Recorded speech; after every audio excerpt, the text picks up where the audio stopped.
नमस्कार दोस्तों, आप सबका स्वागत है आज की वीडियो में। आप में से काफ़ी दोस्त जो आयाराम गयाराम रहते हैं, यानी चैनल पर आए चले गए, विजिट किया, क्लिक किया, देखा, फिर चले गए, उनके समझ में ये प्रश्न नहीं आएंगे दोस्तों। आयाराम गयाराम वालों के लिए ये वीडियो नहीं बनते हैं। ये वीडियो उनके लिए बन रहे हैं जो कि वास्तव में परीक्षा की तैयारी कर रहे हैं, और या तो इनका महत्व वो जानते हैं जिनका चयन हुआ है, और या इन प्रश्नों का महत्व वो जानते हैं जो वास्तविक रूप से तैयारी कर रहे हैं। यानी क्लिक किया, 1 मिनट देखा और फिर चले गए, उनके लिए ये वीडियो कोई महत्व वाले नहीं है। वास्तविक रूप से उनके लिए कोई उपयोग नहीं होता इनका। तो चलिए दोस्तों, जो गंभीर होकर तैयारी करते हैं उनके लिए हम भी मेहनत कर लेते हैं। राहुल सांकृत्यायन ने सैरपा को कौन सी शताब्दी का कवि माना है? 7वीं शताब्दी का कवि माना है राहुल सांकृत्यायन ने सैरपा को, 7वीं शताब्दी का। ठीक है, नेक्स्ट क्वेश्चन। मीरा के पदों में कौन से गुण विद्यमान है? काव्य गुणों की बात हो रही है, प्रसाद और माधुर्य गुण विद्यमान है। तो मीराबाई के पदों के अंदर प्रसाद और माधुर्य गुण की प्रधानता है।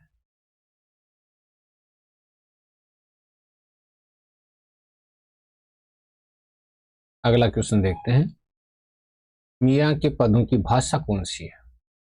मीराबाई के पदों की भाषा तो राजस्थानी मिश्रित ब्रज भाषा है। राजस्थानी मिश्रित ब्रज भाषा।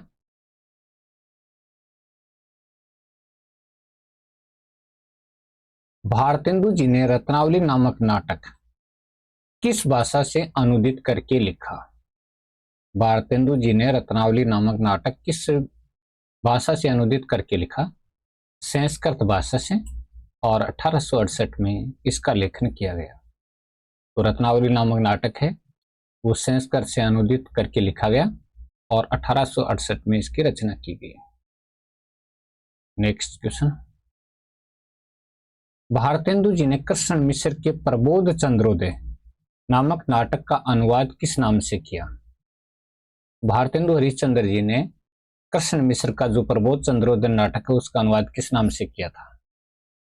तो इसका उत्तर है पाखंड विडंबन के नाम से, और 1872 में इसकी रचना की गई थी। पाखंड विडंबन के नाम से उन्होंने अनुदित करके लिखा और 1872 में इसकी रचना की गई।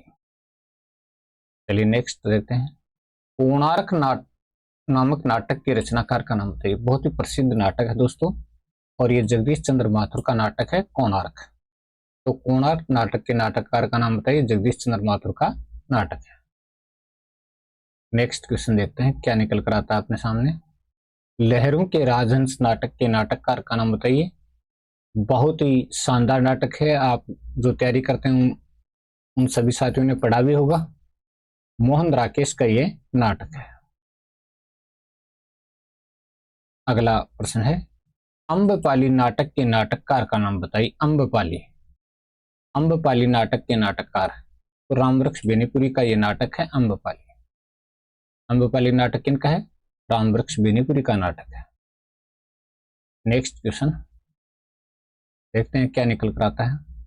धर्मराज नाटक के नाटककार का नाम बताइए। धर्मराज नाटक है, और इसके नाटककार कौन है? आचार्य चतुरसेन शास्त्री का यह नाटक है धर्मराज। नेक्स्ट क्वेश्चन, अपना अपना जूता, अपना अपना जूता नाटक के नाटककार का नाम बताइए। तो अपना अपना जूता नाटक के नाटककार कौन हो सकते हैं? देखते हैं उत्तर, और ये लक्ष्मीकांत वर्मा का नाटक है अपना अपना जूता। भारतेंदु जी ने कांचन कवि के संस्कृत नाटक का अनुवाद किस नाम से किया? उत्तर देख लीजिएगा। भारतेंदु जी ने कांचन कवि के संस्कृत नाटक का अनुवाद किस नाम से किया था? धनंजय विजय के नाम से। 1873 में इसकी रचना की गई। तो कांचन कवि का जो संस्कृत नाटक था उसका अनुवाद करके धनंजय विजय नाम दिया गया, और 1873 में इसकी रचना की गई। नेक्स्ट क्वेश्चन, भारतेंदु जी ने संस्कृत के कांचन कवि के षटक नाटक का अनुवाद किस नाम से किया? एक षटक नाटक है और उसका जो अनुवाद है वो किस नाम से किया था? षटक नाटक का अनुवाद किस नाम से किया? तो इसका उत्तर है कपूर मंजरी के नाम से 1875 में यह अनुवाद करके लिखा गया था। कपूर मंजरी काफी मोस्ट नाटक है इनका।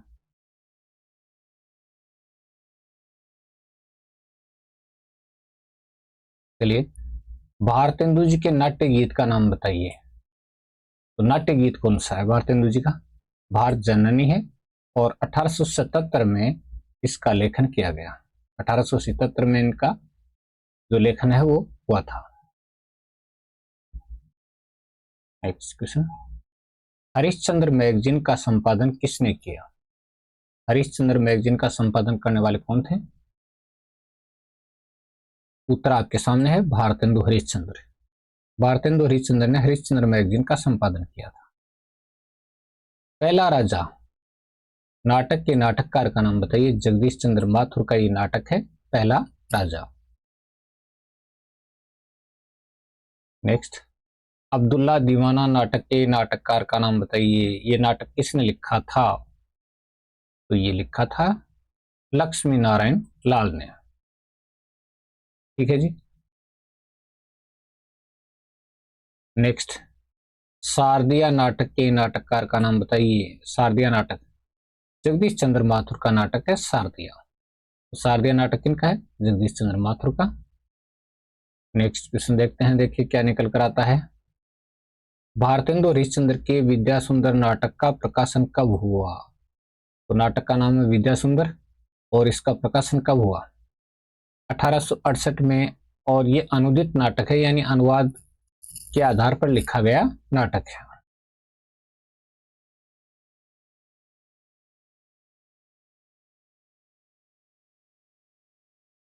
भारतेंदु हरिश्चंद्र के रत्नावली नाटक का प्रकाशन कब हुआ? तो इसके बारे में हमने पहले भी देखा है प्रश्न। रत्नावली नाटक का प्रकाशन 1868 में और यह भी अनुदित नाटक है, अनुवाद किया हुआ नाटक है।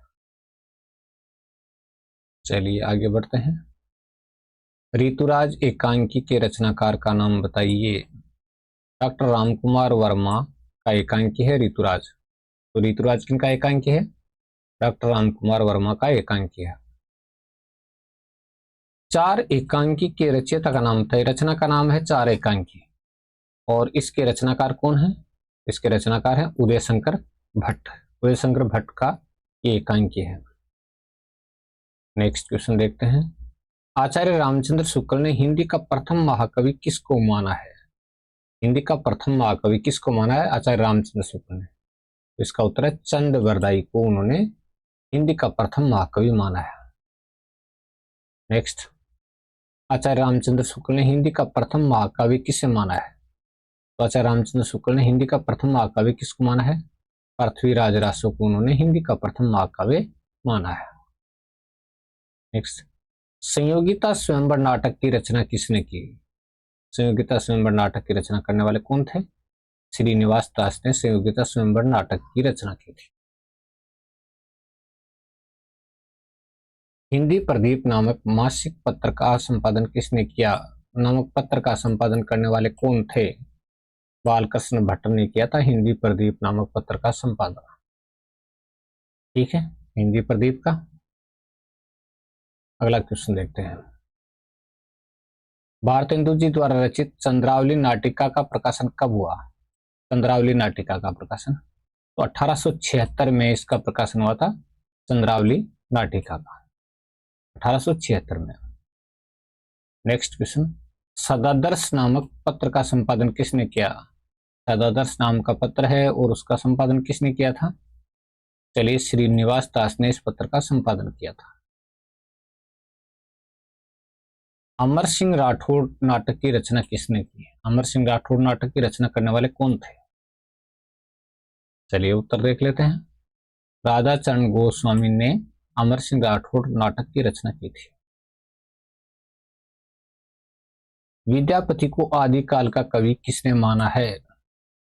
विद्यापति को आदिकाल का कवि मानने वाले कौन थे? तो इसका उत्तर है आचार्य रामचंद्र शुक्ल ने विद्यापति को आदिकाल का कवि माना है।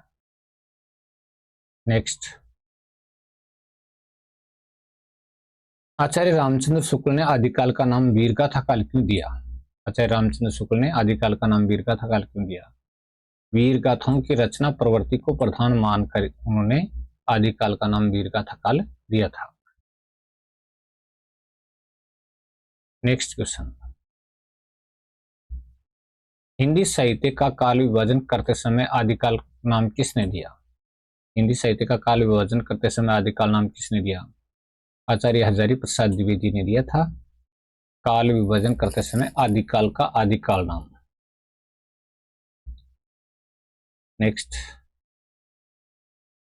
खटमल बाईसी की रचना किसने की? तो इसकी रचना करने वाले प्रीतम नाम के साहित्यकार हैं। खटमल बाईसी की रचना किसने की? प्रीतम नाम के साहित्यकार ने। चलो आगे बढ़ते हैं और देखते हैं कौन सा प्रश्न निकल कर आता है। दूषण दर्पण की रचना किसने की? दूषण दर्पण ग्वाल कवि की रचना है दोस्तों। दूषण दर्पण ग्वाल कवि की रचना। शंकराचार्य ने किस संप्रदाय की स्थापना की? शंकराचार्य ने कौन से संप्रदाय की स्थापना की? स्मार्त संप्रदाय की स्थापना की थी शंकराचार्य ने, स्मार्त संप्रदाय। गीत गोविंद की टीका, नरसिंह जी का मायरो, राग गोविंद, राग शोट रचनाओं की रचना किसने की? गीत गोविंद की टीका, नरसिंह जी का मायरो, राग गोविंद, राग शोट रचनाओं की रचना किसने की? कौन थे? मीराबाई ने की थी। ठीक है। वीररस के कवि भूषण किन किन राजाओं के आश्रय में रहे? तो वीररस के कवि भूषण है वो कौन कौन से राजाओं के आश्रय में रहे? महाराजा छत्रसाल और महाराजा शिवाजी के आश्रय में रहे थे। छत्रसाल के और महाराजा शिवाजी के। नेक्स्ट है, भूषण के काव्य की भाषा कौन सी है? ब्रज भाषा है। भूषण के काव्य की जो भाषा है वो कौन सी है? ब्रज भाषा है। नेक्स्ट है, बिहारी वृंदावन आकर किस संप्रदाय में दीक्षित हो गए? बिहारी वृंदावन आए और कौन से संप्रदाय में दीक्षित हुए थे? वृंदावन आने के बाद वो निम्बार्क संप्रदाय में दीक्षित हुए थे। निम्बार्क संप्रदाय की दीक्षा ले ली थी। बिहारी ने अन्योक्ति शैली में दोहा लिखकर किसको भेजा? बिहारी ने अन्योक्ति शैली में दोहा लिखकर किसको भेजा? महाराजा जयसिंह को भेजा था अन्योक्ति शैली में दोहा लिखकर। चलिए नेक्स्ट, बिहारी सच्चे की बिहारी रत्नाकर नाम से टीका किसने लिखी? बिहारी सच्चे की बिहारी रत्नाकर नाम से टीका किसने लिखी थी? जगन्नाथ दास रत्नाकर ने लिखी थी बिहारी सच्चे की बिहारी रत्नाकर नाम से टीका। बिहारी के अधिकांश दोहे किस रस से संबंधित हैं? श्रृंगार रस से संबंधित हैं अधिकांश दोहे, श्रृंगार रस से। नेक्स्ट, हिंदी साहित्य में दद्दा के नाम से कौन प्रसिद्ध है? हिंदी साहित्य में दद्दा के नाम से कौन जाने जाते हैं? श्री मैथिलीशरण गुप्त को हिंदी साहित्य में दद्दा के नाम से जाना जाता है। भारतेंदु नामक पत्र का संपादन किसने किया था? राधाचरण गोस्वामी ने भारतेंदु नामक पत्र का संपादन किया था। चलिए आगे बढ़ते हैं। भारतेंदु हरिश्चंद्र के पाखंड विडंबन नाटक का प्रकाशन कब हुआ? पाखंड विडंबन अनुदित नाटक था, ये आप लोगों ने प्रश्न में पढ़ा है, और इसका प्रकाशन 1872 में हुआ था। अनुदित नाटक है। ठीक है जी। नेक्स्ट है, भारतेंदु हरिश्चंद्र के धनंजय विजय नाटक का प्रकाशन कब हुआ? धनंजय विजय नाटक का प्रकाशन 1873 में, और ये भी दोस्तों अनुदित नाटक है। ठीक है ना, अनुदित नाटक। भारतेंदु हरिश्चंद्र के वैदिकी हिंसा हिंसा न बहुती नाटक का प्रकाशन कब हुआ? तो ये 1887 में हुआ था, और प्रहसन श्रेणी का नाटक है, प्रहसन है। ठीक है ना, वैदिकी हिंसा हिंसा न बहुती प्रहसन है, ये 1887 में इसका प्रकाशन हुआ था। नेक्स्ट, भारतेंदु हरिश्चंद्र के कपूर मंजरी नाटक का प्रकाशन कब हुआ?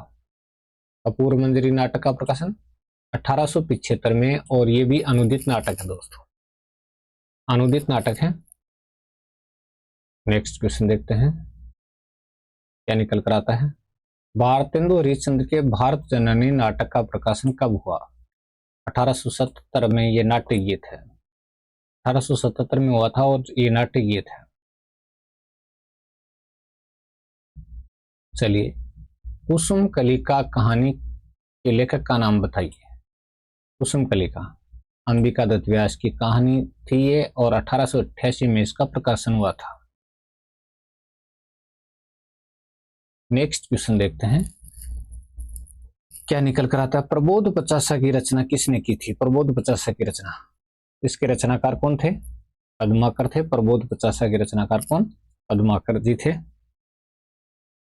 अगला क्वेश्चन, रामचंद्र भूषण की रचना किसने की? रामचंद्र भूषण की रचना, और इसके रचनाकार थे गोप कवि। गोप कवि की रचना है। अगला क्वेश्चन है, भूषण उल्लास की रचना किसने की? तो वीरस के कवि भूषण ने भूषण उल्लास नामक ग्रंथ की रचना की थी। नेक्स्ट क्वेश्चन देखते हैं कौन सा निकला। दूषण उल्लास ग्रंथ की रचना किसने की थी? दूषण उल्लास ग्रंथ की रचना, तो दूषण उल्लास ग्रंथ की रचना करने वाले कौन थे? ये थे वीरस के कवि भूषण। दुर्गा भक्ति चंद्रिका की रचना किसने की? कुलपति मिश्र ने की थी दुर्गा भक्ति चंद्रिका की रचना। किसने? कुलपति मिश्र ने। अगला क्वेश्चन अपना है, काव्य रसायन की रचना किसने की? काव्य रसायन की रचना, काव्य रसायन की रचना की थी आचार्य देव ने। आचार्य देव ने काव्य रसायन की रचना की थी, ग्रंथ है इनका। नेक्स्ट क्वेश्चन, ककैरा की रचना किसने की? राम साय दास ने ककैरा नामक ग्रंथ की रचना की थी, राम साय दास ने। और अगला क्वेश्चन, सहज प्रकाश की रचना किसने की थी? सहज प्रकाश की रचना, सहज प्रकाश की रचना की थी सहजोबाई ने। सहज प्रकाश की रचना करने वाले कौन थे? सहजोबाई।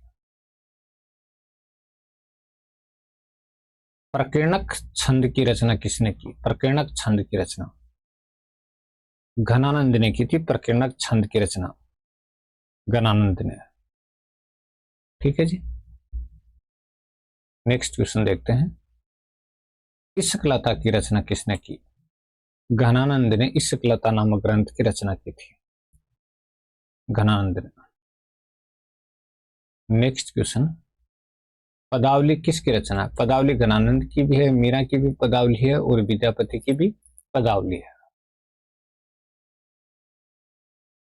चलिए नेक्स्ट क्या है, भारतेंदु युग में गंभीर आलोचनाएं प्रकाशित करने का श्रेय किस पत्र को दिया जाता है? या भारतेंदु युग में गंभीर आलोचनाएं प्रकाशित करने का श्रेय किस पत्र को दिया जाता है? कौन सा पत्र था ये? बताइए, देखिए कौन सा पत्र था। तो ये था हिंदी प्रदीप को। हिंदी प्रदीप एक ऐसा पत्र था जो गंभीर आलोचनाएं प्रकाशित करता था। ठीक है जी। अगला क्वेश्चन है, भारतेंदु जी ने संस्कृत के विशाख दत्त के नाटक का अनुवाद किस नाम से किया? तो संस्कृत के कवि थे विशाख दत्त, और उनके नाटक का अनुवाद किस नाम से किया था? मुद्रा राक्षस के नाम से। और विशाख दत्त के नाटक का नाम भी मुद्रा राक्षस है। 1878 में इसका प्रकाशन हुआ था। ठीक है जी। अगला क्वेश्चन देखते हैं क्या निकल कर आता है। भारतेंदु युग के प्रमुख आलोचकों के नाम बताइए। भारतेंदु युग के प्रमुख आलोचक कौन कौन थे? तो देखिएगा, बद्री नारायण चौधरी प्रेमघन, बालकृष्ण भट्ट और बाल मुकुंद गुप्त, ये प्रमुख रूप से आलोचक या समीक्षक कह सकते हैं। नेक्स्ट क्वेश्चन देखिए, भारतेंदु हरिश्चंद्र के मुद्रा राक्षस नाटक का प्रकाशन कब हुआ? मुद्रा अक्षर से अनुदित नाटक था भारतेंदु हरिश्चंद्र जी का, और इसका प्रकाशन 1878 में अनुदित रचना है ये। ठीक है ना। अगला क्वेश्चन, भारतेंदु हरिश्चंद्र के दुर्लभ बंधु नाटक का प्रकाशन कब हुआ? दुर्लभ बंधु नाटक है, उसका प्रकाशन कब हुआ था? और 1873 में इसका प्रकाशन हुआ, और ये प्रहसन श्रेणी का नाटक है। ठीक है ना, 1873 में प्रहसन श्रेणी का नाटक है। नेक्स्ट क्वेश्चन, भारतेंदु हरिश्चंद्र के सत्य हरिश्चंद्र नाटक का प्रकाशन कब हुआ? सत्य हरिश्चंद्र नाटक का प्रकाशन कब हुआ था? 1875 में हुआ था सत्य हरिश्चंद्र नाटक का प्रकाशन, 1875 में। नेक्स्ट क्वेश्चन, भारतेंदु हरिश्चंद्र की नाटिका श्री चंद्रावली का प्रकाशन कब हुआ? 1876 में श्री चंद्रावली नाटिका का प्रकाशन हुआ था, और ये किसकी थी? भारतेंदु हरिश्चंद्र की रचना थी। नेक्स्ट क्वेश्चन देखते हैं, भारतेंदु हरिश्चंद्र के विशेष से विस्मोस्तम नाटक का प्रकाशन कब हुआ? विशेष से विस्मोस्तम नाटक का प्रकाशन, तो इस नाटक का प्रकाशन हुआ था 1876 में, और ये भाण श्रेणी का नाटक है। भाण श्रेणी का, भाण विधा में लिखा गया है। चलिए, भारतेंदु हरिश्चंद्र के भारत दुर्दशा नाटक का प्रकाशन कब हुआ? भारत दुर्दशा 1880 में, और ये नाट्य रासक है। ये नाटक के रूप में देखा जाए तो नाट्य रासक है। 1880 में इसका प्रकाशन हुआ। आदिकाल का नाम वीरकाल किसने दिया था? बहुत शानदार क्वेश्चन है दोस्तों।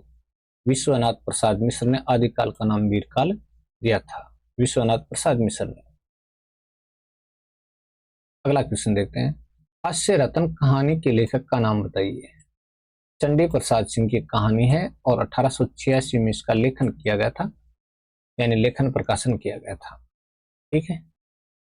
नेक्स्ट क्वेश्चन देखते हैं, महाराणा प्रताप नाटक की रचना किसने की? राधा कृष्ण दास ने महाराणा प्रताप नाटक की रचना की थी, राधा कृष्ण दास ने। तो आज की वीडियो में इतना ही, अगले वीडियो में फिर मिलते हैं बहुत ही अच्छे प्रश्नों के साथ। बहुत बहुत धन्यवाद दोस्तों।